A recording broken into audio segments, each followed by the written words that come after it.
12জনী নাচি থকা ৰাজকুমাৰীৰ সাধু।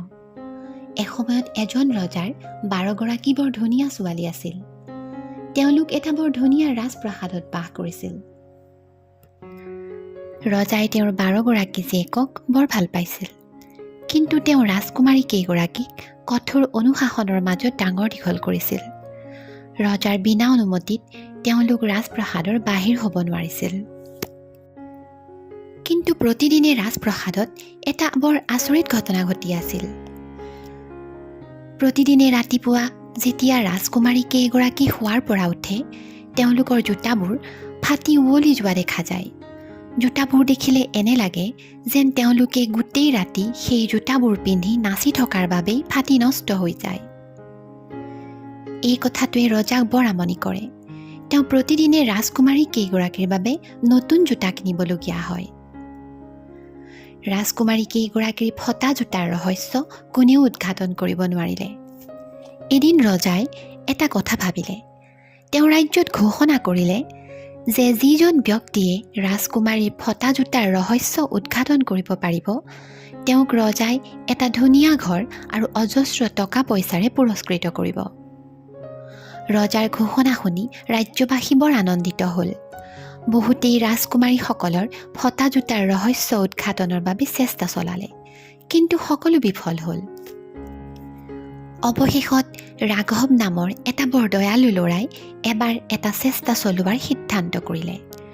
বহুদূৰ বাট খোজকাঢ়ি ৰাঘৱ ৰাজপ্ৰসাদৰ পিনে আগবাঢ়িল। বাটত এখন হাবিৰ মাজত ৰাঘৱে আহাৰ খাবলৈ বহিল।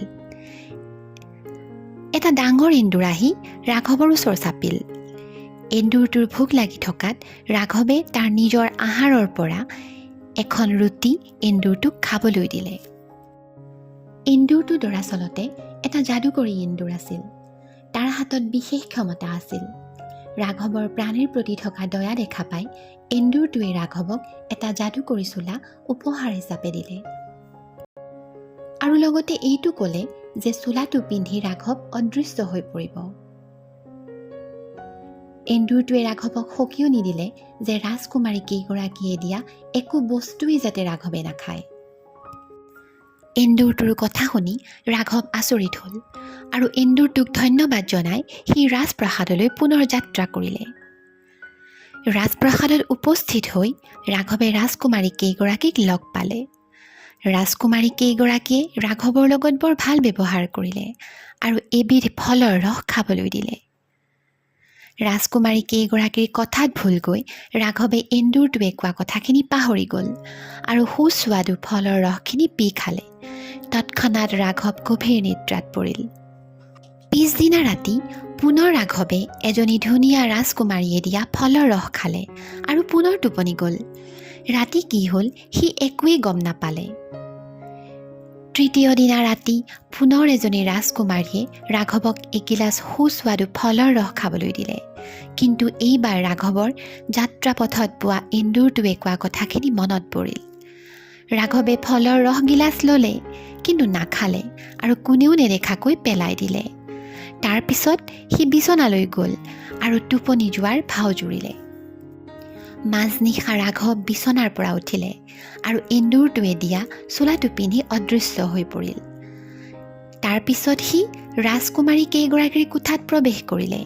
ৰাঘৱে দেখা পালে যে ৰাজকুমাৰী কেইগৰাকীয়ে ধুনীয়া পোছাক পিন্ধি ক'ৰবালৈ যাবলৈ সাজু হৈছে। ডাঙৰজনী ৰাজকুমাৰীয়ে নিজৰ বিচনাখন অলপ লৰচৰ কৰিলে আৰু 3টা হাত চাপৰি মাৰিলে। লগে লগে কোঠাৰ বেৰত থকা এখন যাদুকৰী দুৱাৰ খোল খাই গ'ল আৰু প্ৰতিগৰাকী ৰাজকুমাৰী সেই দুৱাৰখনেৰে ভিতৰত থকা এটা চিৰিলৈ আগবাঢ়ি গ'ল।